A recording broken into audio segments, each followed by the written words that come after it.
Cette émission vous est présentée grâce à la participation financière des caisses Desjardins de la Basse-Lièvre et du Cœur des Vallées, qui se distinguent par leur nature coopérative et leur implication au sein de la communauté.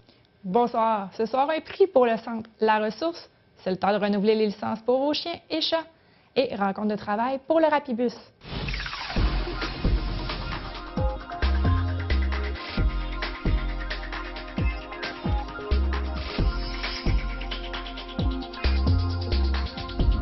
Bonsoir, mon nom est Josiane Hardy et bienvenue à cette édition d'Infomac du mardi 19 novembre 2013.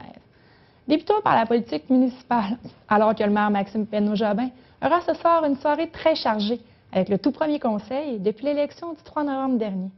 M. Penneau-Jobin fera également l'annonce de ce qu'on peut appeler le gouvernement municipal, soit les conseillers qui hériteront de postes clés au sein de l'administration.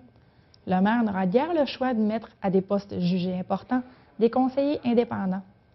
Rappelons que le parti Action Gatineau n'a fait qu'élire que 4 conseillers lors des dernières élections. J'aurai pour vous plus de détails lors du bulletin Infomac du jeudi 21 novembre. Le Centre régional de réadaptation La Ressource, dont un de leurs points de service est situé ici à Bottignam, s'est démarqué en remportant un prix d'excellence du réseau de la santé et des services sociaux. Le prix fait référence au projet de gestion des chutes dans la catégorie sécurité des soins et des services. Le programme, appelé Point de chute, permet de faire une évaluation des risques de chute, le tout en ajustant le plan aux soins. Un suivi est également effectué lors de chaque cas. Selon le communiqué de presse reçu de la part du C3S de Gatineau, le programme aurait permis de diminuer de manière significative le nombre de chutes et ainsi instaurer un climat de confiance dans l'établissement. Un climat qui favorise le respect et l'autonomie des gens qui fréquentent le centre.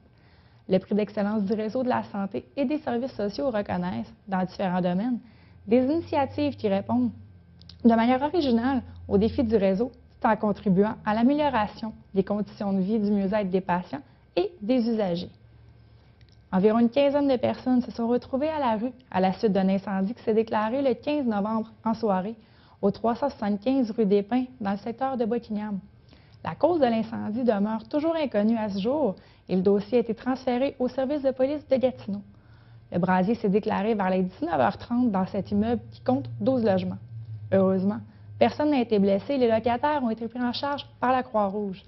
L'incendie a été rapidement maîtrisé, mais les dommages seraient fort considérables, frôlant les 200 000 $. Le mois de novembre est le mois de la réanimation cardio-respiratoire, la RCR. La Fondation des maladies du cœur et de l'AVC lance sa seconde campagne annuelle de sensibilisation avec une série d'événements variés. Il est important de suivre les cours afin d'être prêt en situation d'urgence. Au Canada, environ 35 000 personnes succombent à un arrêt cardiaque à chaque année. Être en mesure de pratiquer la RCR et savoir comment réagir dans ces cas augmente les chances de survie et de récupération de 30 %.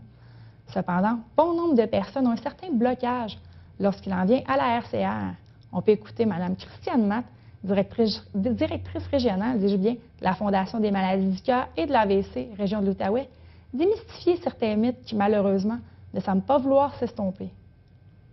Puis dans le fond, pour 3 principales raisons, soit par manque de formation dans ce domaine, des fois on ne sait pas trop quoi faire, on a peur de faire mal à la victime aussi, ou tout simplement par manque d'information sur les conséquences de ne pas pratiquer la ACR.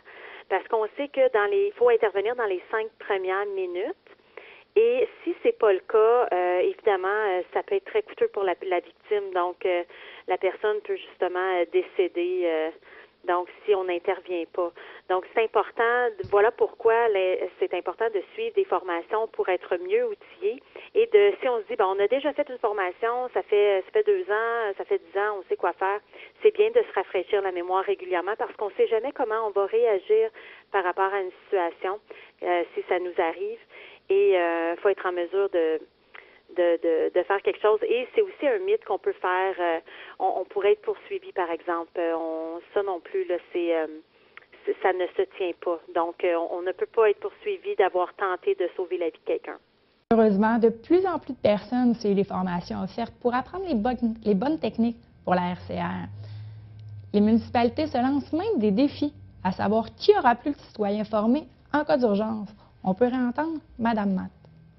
Les services des loisirs tentent de mettre en place ce qu'on appelle des réanimatons. Puis il y en a beaucoup qui se lancent des défis aussi à savoir qui va être la municipalité. Par exemple, ça a lieu en Outaouais, là. Qui sera la municipalité qui aura le plus de concitoyens de formés avec la RCR. Donc, c'est de plus en plus populaire et tant mieux. Et je pense qu'avec justement les campagnes qu'on fait, avec l'appui de l'Agence de la santé, etc., donc on voit que les gens se mobilisent et il y a de plus en plus de gens qui sont formés. Mais il y a quand même 45 000 personnes qui sont victimes d'un arrêt cardiaque chaque année. Il y a quand même des gens qui en décèdent. Mais en tout cas, les défibrillateurs, c'est certain que dans 75% des cas, quand on pratique la RCR et un défibrillateur, on peut sauver une vie. Tandis que si on n'a pas de défibrillateur, ben c'est moins de 5% des gens qui survivent s'ils subissent un arrêt cardiaque en dehors d'un hôpital. Il n'y a pas d'âge minimal pour apprendre la réanimation cardio-respiratoire. Les tout-petits, sans techniquement la pratiquer, peuvent donner des instructions aux plus vieux lors d'incidents malheureux. Des formations plus axées vers les enfants, les plus jeunes, ont d'ailleurs été créées. Madame Matt nous explique comment se nomment ces formations et comment elles sont bâties pour les tout-petits. Un enfant de 6e année, même un enfant de 9-10 ans pourrait aussi suivre une formation. C'est sûr que c'est des formations qui sont un peu moins longues. Par contre, même les tout-petits, on débute même des formations dans les écoles primaires. C'est nouveau de cette année.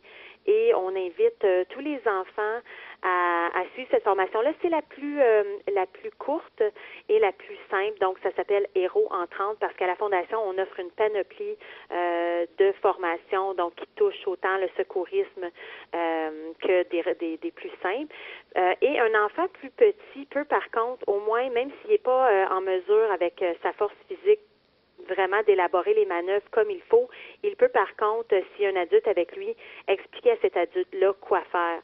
Donc, mais par contre, à 9 ans, l'enfant est assez fort pour être en mesure d'appliquer les manœuvres au meilleur de ses compétences. De nombreuses personnes décèdent chaque jour, chaque année, dû à un arrêt cardiaque. Il se peut que ce soit quelqu'un de votre entourage, quelqu'un que vous connaissez, quelqu'un qui vous tient à cœur. Madame Matt avait le message suivant pour ceux qui hésiteraient encore à prendre la formation.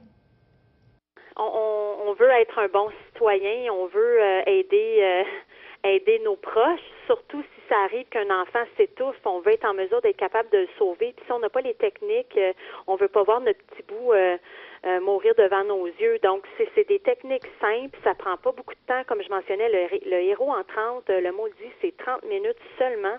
Et dans ce cours-là, on apprend la désobstruction des voies respiratoires, les pompages, ainsi que l'utilisation d'un défibrillateur. Alors, pourquoi hésiter? Puis présentement, il y a eu plusieurs formations qui sont gratuites ou même très accessibles.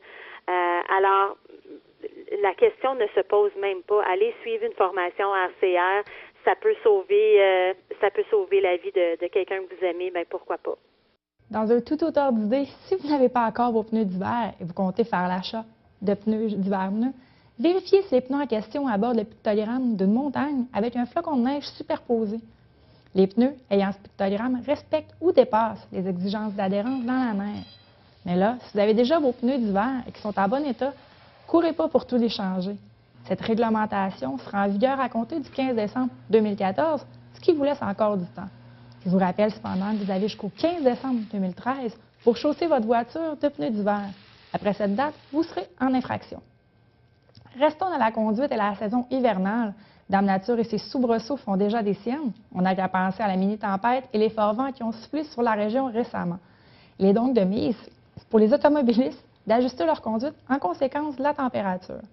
Mais pour ceux qui seraient tentés de profiter de la neige ou encore de tester leur frein à main, mieux connu sous le nom de break à bras, sachez que vous pouvez recevoir une contravention, et ce, même si vous respectez les limites de vitesse. La Sûreté du Québec, la SQ, rappelle aux automobilistes et camionneurs qu'ils doivent diminuer leur vitesse lors de l'apparition des premiers flocons, de la pluie, bref, lorsque l'état des routes se détériore. On se trouve présentement à la période de l'année où le brouillard, la pluie et la neige, la chaussée glissante font partie intégrante de nos déplacements. Comme je l'ai mentionné, même si la limite de vitesse est respectée, un constat d'infraction peut être remis si le patrouilleur juge que la conduite est trop rapide ou inappropriée selon les conditions météorologiques. Les conducteurs fautifs s'exposent à une amende de 60 $ et 2 points d'inaptitude seront inscrits au dossier de conduite. La SQ vous rappelle que la majorité des sorties de route surviennent lorsque la vitesse n'est pas adaptée aux conditions routières. En adaptant la conduite et en réduisant la vitesse, les conducteurs diminuent ainsi les risques d'être impliqués dans une sortie de route ou dans une collision qui pourrait causer blessure, voire être mortelle. Vous possédez un animal de compagnie, chien ou chat. Il est maintenant le temps de renouveler les licences de votre Fido ou votre Caramel, licences obligatoires sur le territoire de la ville de Gatineau. Depuis 2005, elles sont obligatoires du 1er janvier au 31 décembre de la même année. Plusieurs d'entre vous vous dites qu'il est sûrement encore trop tôt pour le renouvellement. Mais la Société protectrice des animaux, la SPCA, vous suggère de faire le renouvellement plus tôt afin d'éviter la cohue de dernière minute ou encore de prendre le risque de l'oublier avec le temps des fêtes qui arrive à grands pas. Advenant le cas d'un non-renouvellement de la licence ou d'un refus de l'acheter, les propriétaires pourraient se voir remettre un constat d'infraction allant de 147 jusqu'à 1 000 $ pour une récidive. La licence est obligatoire pour chiens et chats afin de respecter premièrement la réglementation de la ville, aider la SPCA avec les frais qui sont engendrés avec toute l'aide apportée aux animaux, mais également pour faciliter le retour de vos petits chéris lorsque ces derniers décident de fuguer. Le coût de la licence est de 40 $ par animal, chien ou chat. Un rabais est appliqué lorsque votre animal est stérilisé. Sur le territoire de la ville de Gatineau, on dénombre environ 35 000 animaux qui possèdent leur licence. Mais tout ça peut être différent si vous êtes propriétaire d'un chien dit potentiellement dangereux. Le coût de la médaille est alors de 100 $. Sont considérés dangereux les races plus fortes, plus puissantes. On peut écouter Mme France Dubois, directrice de la SPCA, nous expliquer quelle sorte de race de chien est considérée comme potentiellement dangereuse.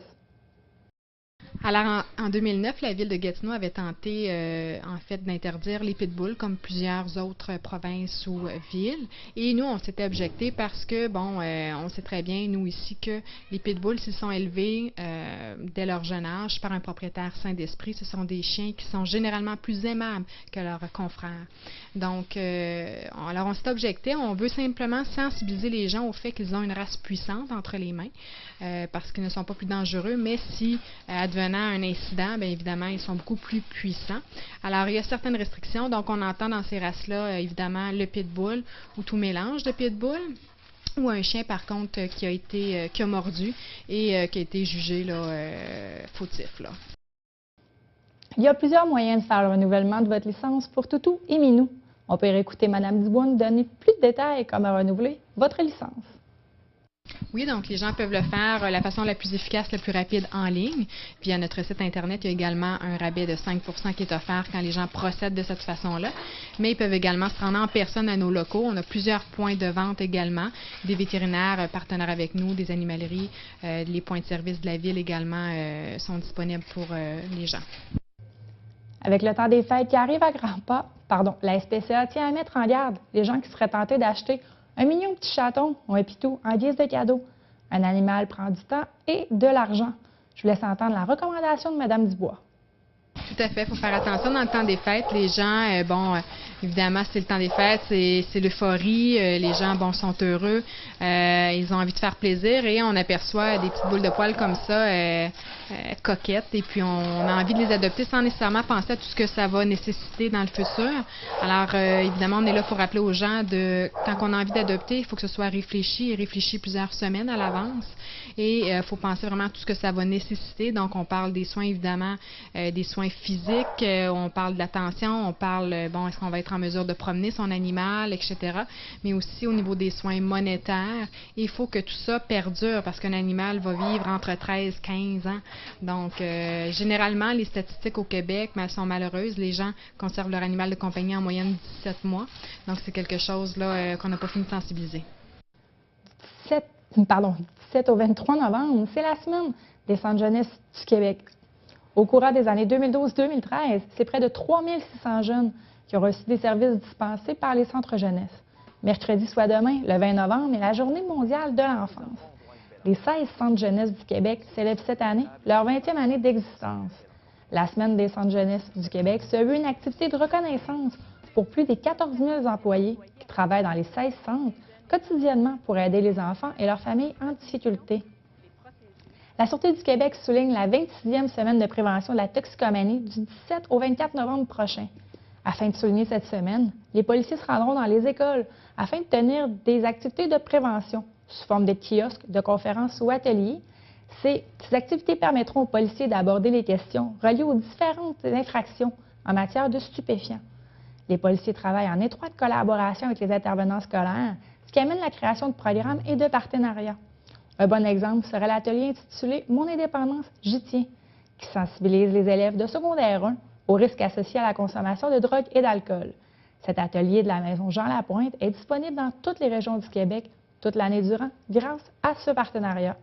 La SQ invite la population à visionner la dernière capsule sur le travail des policiers et des intervenants de la Maison Jean-Lapointe dans les écoles. Vous pouvez visionner le tout au www.youtube.com/Sûreté du Québec vidéo dans un mot. La prochaine nouvelle s'adresse aux hôtels, aux restaurants, aux écoles ou encore aux garderies qui auraient acheté des produits de bœuf hachés Mec ou Extra Mec de la compagnie de viande Lauson. Un rappel de produit a été émis car il est possible que ce produit soit contaminé à la bactérie E. coli. Les produits vendus en format de 2 emballages de 2,5 kg ne doivent pas être utilisés et portent les codes 12-11-2013. Les aliments contaminés par la bactérie ne présentent pas nécessairement des marques visibles ou encore des odeurs distinctes, mais peuvent toutefois rendre malade. Aucun cas relié à la consommation de ce produit n'a été signalé jusqu'à maintenant. L'Agence canadienne d'inspection des aliments procède présentement à d'autres tests, ce qui pourrait entraîner le rappel de d'autres produits. Passons de nourriture au transport avec le maintenant tristement célèbre Rapibus.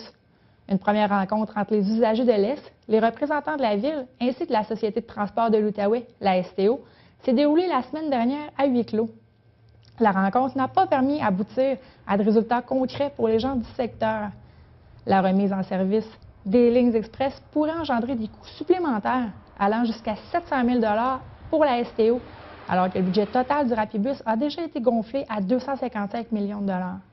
En plus des citoyens de l'Est, les usagers mécontents des quartiers Templeton, Limbourg et Carrefour de l'Hôpital ont pu exprimer leur mécontentement lors de rencontres avec les instances concernées.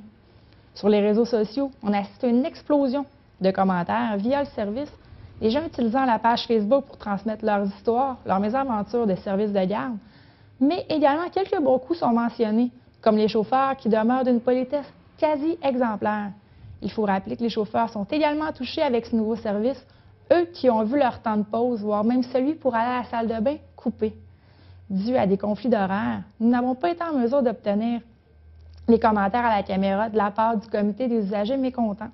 Cependant, on nous a affirmé que le comité veut étudier les propositions de la STO, faire leurs propres analyses.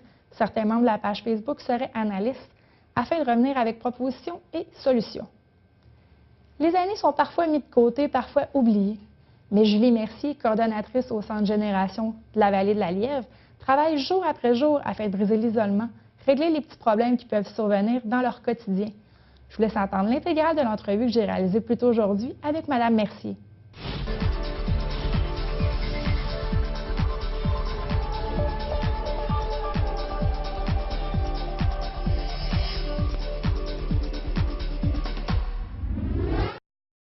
C'est maintenant l'heure de l'entrevue avec Mme Julie Mercier qui est là, j'ai besoin de ma feuille, coordonnatrice des activités sociales et des activités de promotion de la santé au Centre Action Génération de Vallée de la Lièvre. Un gros titre, mais pour ceux qui ne seraient pas familiers justement avec le centre en tant que tel et ton rôle, peux-tu me l'expliquer? OK, oui. Bien, premièrement, bonjour. Merci de m'avoir invité. Le titre est très long, mais on peut juste dire coordonnatrice des activités. Ça va faire l'affaire, il n'y a pas de problème. Et le Centre Action Génération, il y a son siège social à Buckingham, mais on dessert toute la vallée de la Lièvre, donc plusieurs régions. Et moi, suite à un forum qu'il y a eu en 2009, qui demandait aux gens ce qu'ils voulaient pour l'association des bénévoles, parce que c'est l'ancienne association des bénévoles. Donc, il y a eu un remaniement et les gens, vu que la clientèle était vraiment aînée, c'est devenu le Centre Action Génération des aînés et on offre des services et des activités maintenant pour les aînés. Donc, mon poste a été créé là et moi, j'organise toutes les activités du centre, les matinées conférences, les ateliers, autant des ateliers santé que des ateliers de bricolage, des sessions d'information, un peu aussi de l'aide au café rencontre. Fait que tout ce qui est activité, bien, on me voit là, pour le Centre Action Génération des aînés. Parfait. Justement, je pense qu'il y en a une qui s'en vient, une activité sur les maladies chroniques. Hein? Oui, demain, il y a une conférence sur les maladies chroniques avec Francine Major. Il y a déjà près de 30 inscriptions. Je les prends encore jusqu'à 3 heures cet après-midi, mais même si les gens veulent venir et qui ont oublié de s'inscrire, je les accepte pareil. Je ne refuserai jamais quelqu'un de venir s'informer. C'est pour me faciliter l'organisation de la salle et l'achat de la nourriture.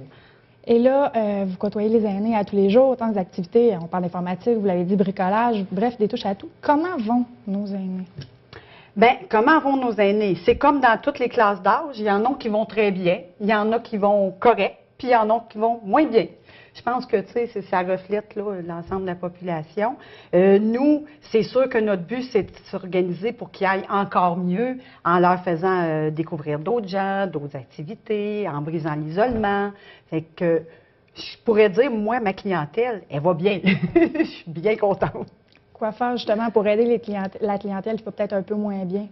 Pour l'aider, bien, vous voyez, nous, on s'occupe des gens, des aînés qui sont autonomes et peut-être en légère perte d'autonomie. Pour des aînés qui sont en plus grande difficulté, on a d'autres services, CLSC, tout ça. Mais justement, nous, on est là à titre préventif. Parce que quand on brise l'isolement, quand on permet aux gens de se connaître, de se rassembler entre eux, aux aînés, bien, évidemment, la maladie va peut-être être plus tardive à se montrer. Donc, on est là beaucoup en termes de prévention. Parfait. Donc, les aînés qui sont peut-être un peu plus tout seuls, de ne pas se gêner et aller vous voir au centre. Ah, tout à fait, on les accepte, on est content à part ça. Je vous amène sur un tout autre sujet, la création de la table de concertation des aînés de la Vallée de la Lièvre et de la Petite Nation. C'est tout nouveau, là. Oui. Ça fait... on va refaire un petit retour en arrière. Raconte-moi comment le tout a été créé, l'idée de cette table-là. Au départ, c'est une idée qui est arrivée de plusieurs directions d'organismes communautaires comme la Coop des 1001 Corvées, le Centre Action Génération, aussi les organisatrices communautaires du C3S Papineau, Karine Desaulniers, qui est agente de développement à la ville de Gatineau, qui, après plusieurs commentaires d'aînés, qui disaient qu'il n'y avait pas de lieu d'échange, il n'y avait pas de rassemblement d'aînés dans la région. Et ils ont travaillé là-dessus. Ils ont fait une demande de subvention à l'agence pour une création de table de concertation aînés pour la Vallée de la Lièvre et la Petite Nation. La subvention a été acceptée, donc le projet a démarré au printemps dernier. On m'a embauché comme agente de projet pour valider si les gens voulaient vraiment qu'il y ait une table de concertation. On a fait une première rencontre en mai 2013. Il y a eu 10 personnes qui ont donné leur nom pour être membres du comité de coordination. Déjà.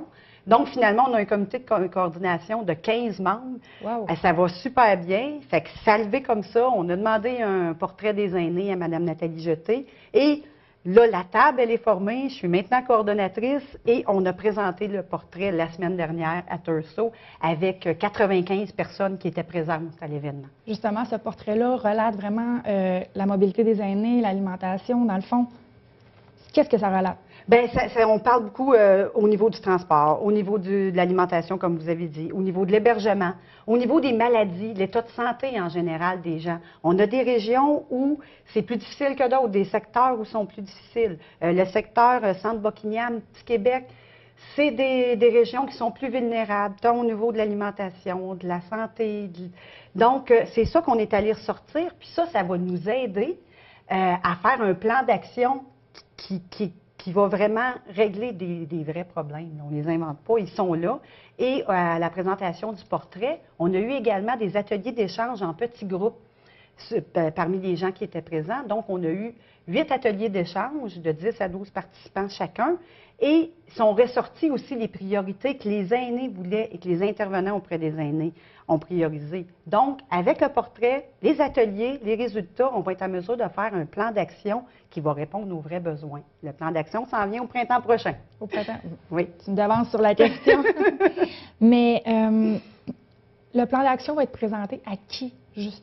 Il va être encore présenté en rencontre publique. Okay. On va faire ça le 7 mai 2014. On n'a pas encore déterminé l'endroit. Probablement que ce coup-ci, ça va être dans le secteur Basse-Lièvre. On essaie de varier là, dans le territoire. On se promène pour accommoder tout le monde. Mais ça va être le 7 mai prochain que ce plan d'action-là va être présenté et on va voir si ça fait l'affaire des gens, des aînés et des intervenants. Beaucoup d'actions sont faites, beaucoup d'actions sont menées. Qu'est-ce qu'on pourrait faire de plus? De plus? Bien, moi, je dirais qu'on peut toujours faire plus. Moi, je fais partie des gens qu'on n'en fait jamais assez. On peut toujours faire plus. Mais ce qui est juste un petit geste que tout le monde pourrait peut-être faire chez eux, la plupart de nous, on a un voisin aîné.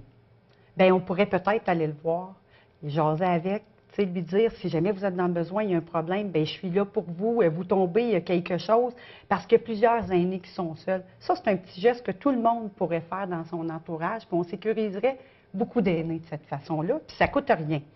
Fait que ça, c'est juste un petit exemple, là. Mais évidemment, on pourrait mettre sur pied d'autres formes de transport, d'autres façons d'offrir de la nourriture aux gens à domicile, parce qu'il y a un gros problème d'alimentation quand on devient en perte d'autonomie aussi.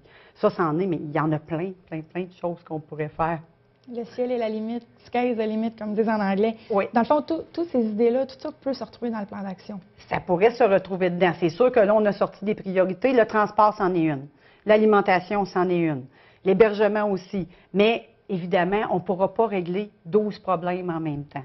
Il va falloir prioriser et aller vers peut-être 1, 2 ou 3 actions, mais ça va être difficile d'en faire plus parce qu'on veut que ça soit efficace aussi. Je comprends. Il faut le faire, mais de façon efficace et efficiente. Les gens qui aimeraient ça, en 30 secondes, s'impliquer avec vous, qu'est-ce qu'ils peuvent faire? Bien évidemment, ils peuvent joindre le comité de coordination, même si là, on n'a pas perdu aucun membre, tout le monde a décidé de rester. Là, on va avoir la rencontre de bilan bientôt, mais on a quand même toujours besoin de personnes parce qu'on crée des sous-comités. Fait que même si une personne n'est pas sur le comité de coordination, elle peut participer dans un sous-comité, que ce soit le comité de gouvernance, le comité du plan d'action. On va avoir encore plusieurs comités. Fait que moi, j'ai pas de problème à accueillir d'autres gens. Pas seulement que les aînés, c'est ouvert à tous. Ça peut être aussi des jeunes parce que souvent, on a des réalités avec des aînés puis on est jeunes. Fait qu'on n'a pas la même vision. Fait que moi, je suis très intergénérationnelle aussi. Madame Julie Mercier, merci beaucoup d'avoir été avec nous ce soir. Bien, ça me fait plaisir.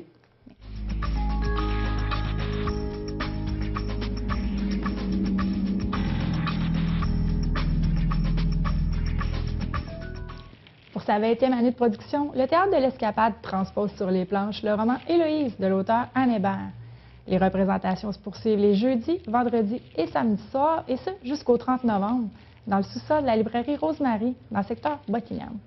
Il s'agit de la plus grosse production de la troupe à ce jour. Au total, plus de 18 figurants sont sur la scène avec les acteurs principaux. Chaque représentation peut accueillir 57 spectateurs et les portes ouvrent dès 19h30. Le coût des billets est fixé à 17 $. Franc succès pour le spectacle de Marc Hervieux et la chanterelle à l'église Saint-Grégoire de Nazianze. C'est près de 800 personnes qui se sont déplacées afin d'entendre chanter chorale et le ténor qui a collaboré entre autres avec Ginette Renaud et Éric Lapointe. C'est maintenant tout pour cette édition du 19 novembre 2013. Je vous remercie d'avoir été des nôtres et vous invite à ne pas manquer InfoMag le 21 novembre prochain, alors qu'on saura si les conseillers municipaux Marc Carrière et Martin Lajeunesse auront des postes clés au sein de l'administration municipale. Bonne soirée.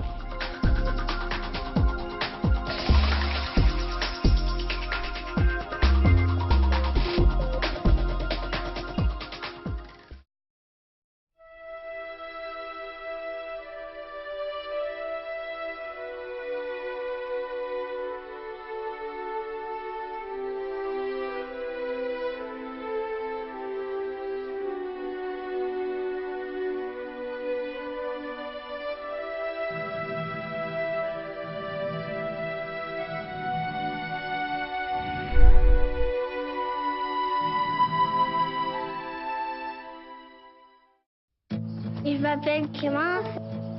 À ma naissance, il me manquait un pied, fait que j'ai une prothèse. C'est très utile. Quand je suis à l'école, il n'y a rien que moi qui est amputé. Au séminaire, il y a des amputés de guerre. Je vois beaucoup de personnes qui sont comme moi. Je retrouve un peu ma deuxième famille. Quand je reviens du séminaire, je suis énergique. Il n'y a rien qui va m'arrêter parce que je suis une vainqueur. Le séminaire des amputés de guerre, on est une grande famille, on a toute hâte de se voir. Il y a des grands, il y a des petits, puis les grands apprennent des petits comme les petits apprennent des grands. J'ai toujours aimé prendre des photos. J'étais la photographe désignée de la famille. Quand j'ai voulu poursuivre ma passion, les amputés de guerre m'ont financé ma nouvelle prothèse. Pour moi, l'association des amputés de guerre, ça m'a apporté d'être simplement bien avec moi-même, Je suis juste moi.